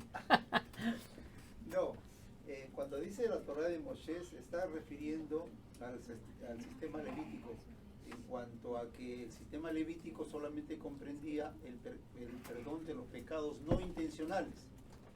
No intencionales, solamente es el sistema levítico de Moisés el que contempla esa situación del perdón de los pecados no intencionales. Ok. Pero los pecados intencionales aquí está implícito. Ok. Aquí lo está diciendo. Dice, libere de la culpa a los que ponen su confianza, a los que tienen fe en Yeshua. Correcto. Piden perdón a Yeshua. Yeshua es el intermediario entre él y el Padre, y entonces el Padre perdona. Exacto, muy bien. Entonces, como no se comprende el texto, dice, no, pues ya no tengo necesidad. Porque ya Mashiach hizo todo, entonces ya no tengo necesidad de seguir mandamientos. Es cierto, hay mandamientos que no los podemos guardar debido a que carecemos de que ellos tengan, ¿cómo se dice? Tengan vigencia. Porque no está el templo, 276 mandamientos del ámbito levítico no pueden ser cumplidos en su capacidad total porque carecemos de ese medio para poderlos guardar. Pero no quiere decir de que no se pueden guardar los demás. Claro, Mashiach hizo algo que la Torá no podía cumplir, pero eso era ¿para qué? ¿Para que yo continuara haciendo los mismos pecados de antes? No. Porque si en el Mashiach los pecados que en la Torá no tenían perdón, pues era solamente muerte absoluta. Ahora en Mashiach tenemos perdón de esos pecados que en la Torá era muerte absoluta. Tengo carta abierta para seguir cometiendo las mismas transgresiones de antes. Es ahí donde está el problema del texto. Sí, no la interpretación. Porque escuchaba yo, es como si Pablo viniera hoy a decir, no, es lícito que usted vaya entonces a adulterio, o que usted ande con quien quiera fornicando, entonces es lícito. Correcto. Eso está natural. Correcto, sino que es que la gente malinterpreta los textos de Pablo. Pablo en cierta manera está trayendo también una brija de allá. Está trayendo un convenio renovado. ¿Por qué? Porque hay una disputa de conocimiento, por decirlo de esta manera, en los tiempos de Pablo. Acordémonos, Pablo se está enfrentando a un judaísmo que quiere establecer reglas a personas que están reconociendo a Mashiach, que quieren caminar en sus sendas, pero que los quieren obligar a hacer cosas que todavía no tienen la capacidad de guardarlas, la capacidad de entenderlas y así caminar en ese concepto, por decir. El concepto de la exacto, o en el concepto de la circuncisión. Sí, O sea, no, se tienen que circuncidar un momentico, pero ¿de qué le sirve la circuncisión si todavía siguen idolatrías? Empecemos por algo, que no coman comidas ofrecidas a los ídolos, que se abstengan de la fornicación. Empecemos por ese lado para que cuando ya hayan muerto esas pasiones de la carne, ellos puedan guardar la Torá de Adonai. O sea, llegar a la circuncisión Del corazón primero y después con tus obras manifestarás que verdaderamente eres circuncidado. De eso es que habla Pablo. No va a venir a abolir una Torá que la dio Yahweh, que ni aún el propio Hijo la quitó. El único que puede quitar un mandato es Yahweh. O lo puede hacer una enmienda, nadie más, ni Yeshua lo pudo hacer. Porque si Yeshua hacía una enmienda de la Torá, se descalificaba como Mashiach, porque se tenía que someter a su rey, a su padre. Claro, por eso le pasaban a los prosélitos todo esto, y Pablo decía, no, solamente con creer pueden entrar y pueden ser parte del pacto, pero en ese tiempo los fariseos y todo este movimiento tenían muchas reglas antes de usted poder llegar a ser Exacto. supuestamente aceptado como judío, como... Y hay un profeta, creo que el profeta Ageo, que dice, el justo por la fe vivirá. ¿Y qué es ser justo? Bueno, si yo veo el contexto del justo por la fe vivirá, la palabra justo en el contexto bíblico es una persona que se está apartando, y que me estoy apartando por la fe de creer en ese rey, yo voy a vivir. Es que se interpreta mal lo que significa la fe. En realidad, no solamente de la fe puede ser salvo, sino también asociado con las obras. Correcto. Ahora podemos entender John Terúa de esta manera. El justo por la fe vivirá. Porque Mashiach verdaderamente murió. La festividad, no es la palabra correcta decirle festividad a John Terúa. Eso después lo vamos a ver. Sí, el Moadín de John Terúa,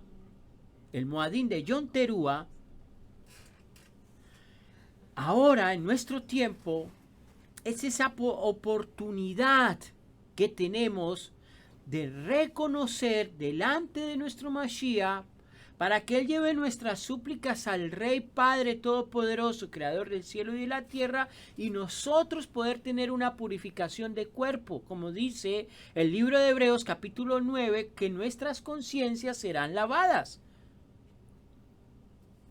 Por eso nosotros no podemos establecer un Yom Teruah como en los tiempos levíticos. Nosotros no podemos establecer un Yom Kippur como en los tiempos levíticos.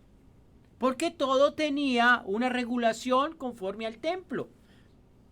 ¿Quiénes debían de tocar los shofares y las trompetas de Yom Teruah? Los levitas. Sí, señora. Porque allí se dice tocar las trompetas, no chofar, sino trompetas. Eran trompetas de plata, pero ¿qué pasa? Que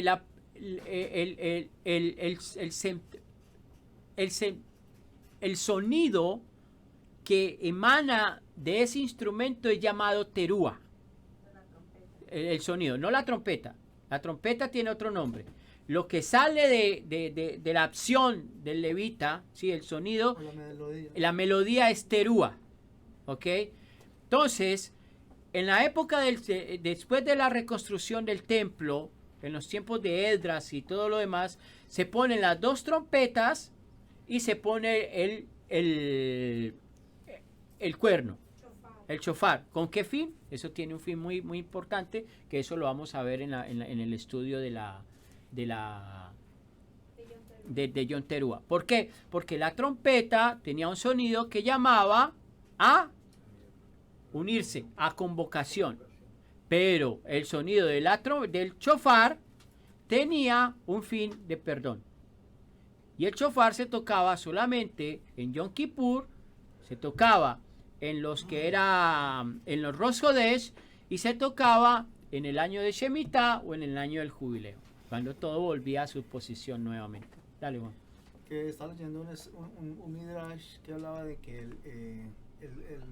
el tiempo en que se hizo el becerro de oro, que Moshe vino, quebró las tablas y todo lo que pasó, y cuando él volvió a subir, que lo que hicieron lo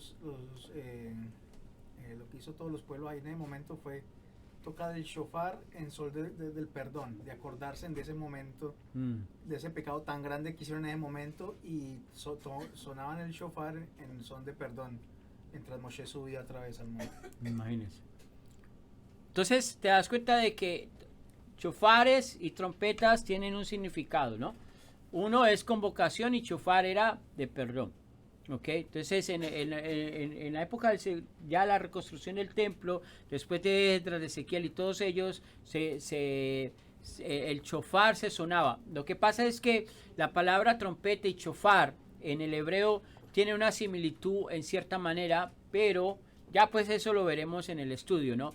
Pero en realidad los dos se tocaban. En español no hay diferencia. Sí, en los dos se tocaban. O sea, cuando vas al hebreo vas a ver que dice otra palabra que pareciera, pero no es. Como decía el chavo con la agüita de tamarindo, pero es de piña. ¿Cómo es que? De limón. Ahora bien, en Hechos capítulo 13, versículo 14 dice, entonces, estén vigilantes para que esta palabra escrita en los profetas no suceda a ustedes.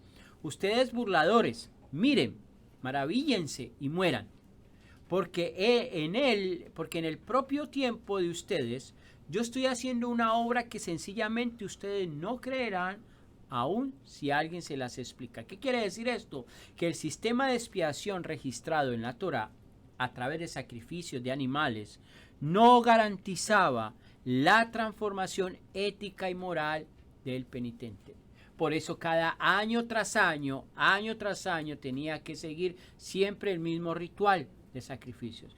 Por eso muchos también dicen, bueno, si ese sistema no hizo el trabajo, entonces ahí es donde dicen otros que dicen, ya no tengo necesidad de guardar Yom Kippur. Porque ahora yo me arrepiento delante de mi Padre a través de Mashiach.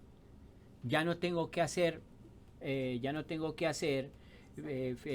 oraciones largas, ayunos largos, porque Mashiach, a través de él, ya el sistema de Yom Kippur, levíticamente hablando, queda anulado. Porque anteriormente no garantizaba un cambio de ética moral en mí. Por eso año tras año, y el sumo sacerdote tenía que entrar para purificar el templo, purificar todo, y entonces ya ahora a través de Mashiach ya no hay la exigencia de guardar el Yom Kippur.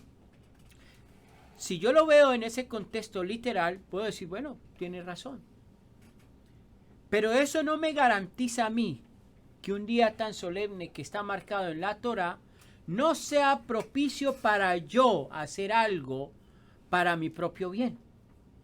Porque nada me garantiza a mí de creer de que yo estoy bien, de que yo estoy puro, de que yo estoy sano. Entonces cuando me pare delante de mi rey a pedirme cuenta, le voy a decir, no tuve necesidad de hacer Yom Kippur, porque Yeshua hizo todo, yo estoy sano, estoy puro, no tengo pecado, no tengo malos pensamientos, mis acciones son justas, mis obras son justas, entonces yo quiero y deseo y te exijo estar delante de ti. Arrogancia. Exacto. Eso es arrogancia. Porque ciertamente en el texto literal yo no puedo hacer un sacrificio de un animal porque voy a ir en contra de lo que Mashiach hizo. Pero en el sentido espiritual, bueno, pero pastor, yo puedo hacer ayuno otro día. Yo puedo pedir perdón otro día, sí. Pero ¿cuál es el problema de que guardes el precepto? Entonces te vas en contra del precepto. Y si te vas en contra del precepto, te vas en contra de aquel que puso el precepto. Aunque sea válido o no, aunque no sea válido porque carecemos de todo lo que rodea el precepto. Eso se llama poner excusas para no guardar un precepto. Entonces me pueden decir, entonces, al que a hierro mata, a hierro muere, porque es un precepto. ¿Qué dijo Yeshua? Si con el pensamiento matas, si con solamente pensar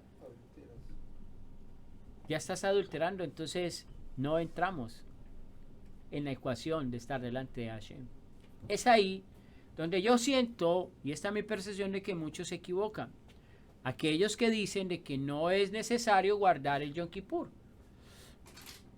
porque entonces yo puedo decir de que todo está bien. Y puedo llevar a otros a que tropiecen en ese concepto.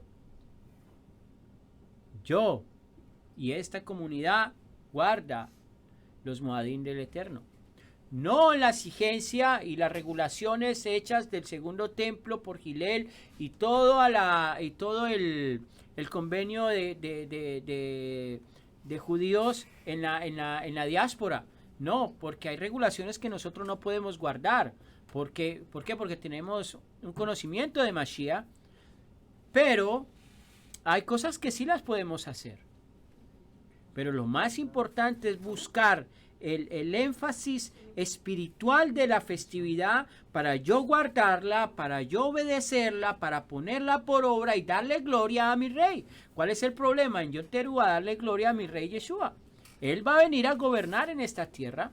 Él hará como dicen las parábolas. Él pondrá a unos a la derecha y a otros a la izquierda. ¿Por qué? Porque el rey necesita sacar lo bueno de lo malo. Y eso bueno se lo dará al Padre que está en los cielos con un propósito, para que los que hicieron lo bueno glorifiquen al Padre. Ahora los profetas anuncian la posibilidad de la transformación. Isaías 59, del capítulo 2 al 20. Eso lo pueden leer porque era muy largo y ustedes se dan cuenta de lo que estamos hablando. Ahora bien, la intención de guardar el pacto, obedecer los mismos, era tener el tiempo de vida designado por el Eterno. ¿Sabía eso? ¿Usted sí sabía de que en este tiempo se ha cortado la vida del ser humano porque el ser humano no quiere estar en los pactos del Creador? ¿Qué dijo Moshe? Deuteronomio 30:20. Amando a Yahweh tu Elohim, prestando atención a lo que Él dice y sujetándote a Él, porque ese es el propósito de tu vida. De esto depende el lazo de tiempo que vivirás en la tierra que Yahweh juró que Él le dará a tus padres Abraham, Isaac y Jacob. Moshe fue y habló las siguientes palabras a todos los hijos de Israel. Yo tengo 120 años, la edad que Yahweh le dijo a Noa. Por el pecado, las transgresiones del pueblo, este pueblo ya no quiero tener nada con ellos, ahora su vida será cortada a 120 años. Vivir 120 años es llegar a la plenitud del conocimiento de Yahweh. Pero por la transgresión del ser humano, la vida se ha ido acortando. Ahora las personas duran 70, 80 y por ahí un milagrazo de uno que vive 100. Porque ya para qué están aquí si no están obedeciendo. Exacto. Y el que tiene 100 y la ñapa. Sí. ¿Qué será con los que tienen tantos años y tampoco guardan? Mira, yo creo que ahí se guarda algo que está en la misma palabra. Yo creo que han obrado bien, han hecho cosas buenas. Que sin conocer la Torah han hecho cosas como si conocieran la Torah, ¿no? Entonces, porque hay otros que 65, 70, 80 y ahí no pasa, ¿no? Ahora bien, en otras palabras, podríamos decir que el libro de la vida es ¿qué? La Torah. ¿Cuál es mi conclusión de esto y con esto termino? Aquí cierro.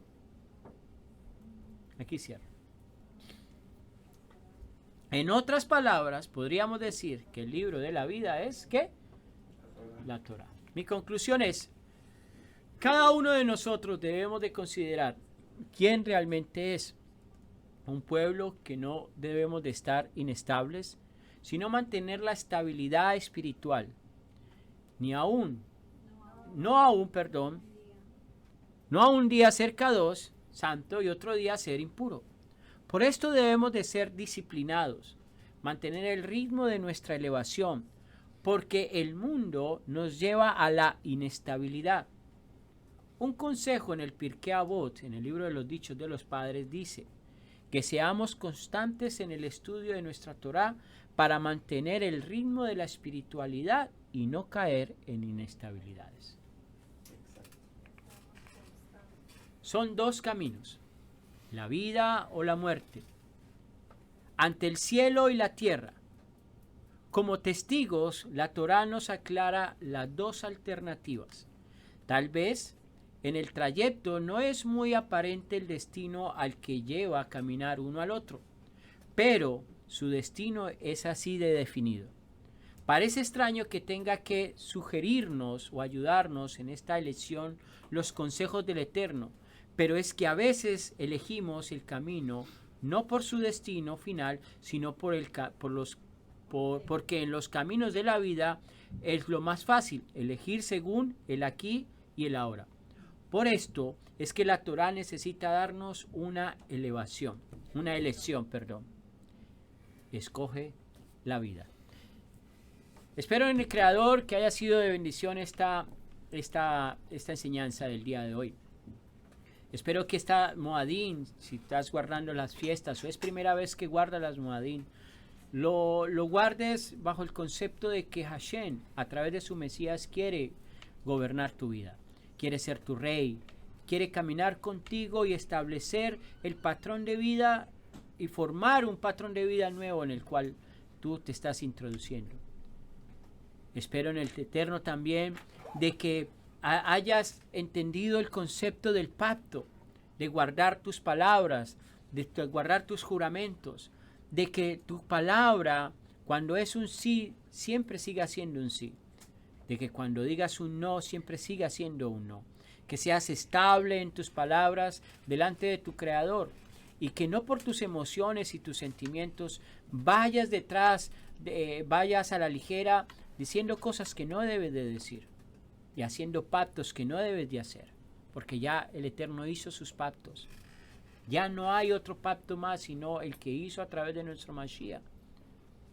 Entonces, mi consejo es que si has hecho pactos y no los has guardado, estás a tiempo de pedirle en Teshuvah, en arrepentimiento genuino al Creador y decirle: Padre, por ignorancia pequé y prometí cosas que no podía cumplir. Por ignorancia me llevé por mis emociones y mis sentimientos a ofrecer cosas que no podía cumplir, pero vengo delante de ti arrepentido, porque no conocía el valor que tenían mis palabras, pero ahora lo entiendo y te pido que me perdones, que no tomes en cuenta las promesas que hice y no te cumplí, pero que me dé la oportunidad de volver a restablecer una comunión contigo, que tú seas mi rey y yo sea tu súbdito. Dile al Creador que Yeshua es ese camino. Dile al Creador de que aceptas a ese Mesías para que puedas tener perdón de pecados en la era presente, puedas tener perdón de pecados y en la era venidera poder estar cerca de Él. Pídele al Eterno que te dé fuerzas, de que aceptes su convenio, que guardes sus palabras, que guardes esos mandamientos que nosotros podemos guardar. Que no se ponga sobre ti cualquier yugo que no puedas llevar, sino que ponga sobre ti el yugo del amor, de la verdad que Mashiach nos mostró. Porque mi yugo es fácil y ligero de llevar.